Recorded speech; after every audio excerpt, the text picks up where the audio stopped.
Hey, what's up guys? In this video we're going to talk about inheritance in Java.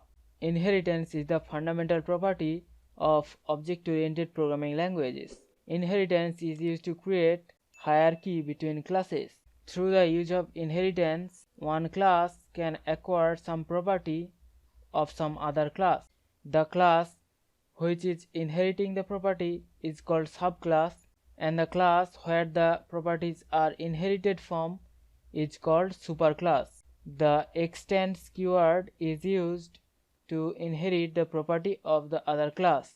Like in example, if class A is inheriting property from class B, then we have to write class A extends B, where the A is the subclass and B is the superclass. So in Java, one class can acquire some property of other class through the use of inheritance, and the extends keyword is used to inherit the property of one class into another class. There are 4 types of inheritance available in Java. Number 1 is single inheritance. Number 2 is multi-level inheritance.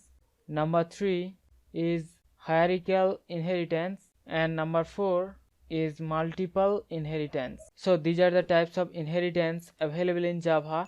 In the next video we are going to talk about single inheritance. So hope you understand the concept of inheritance. We'll see you in the next one. Thank you.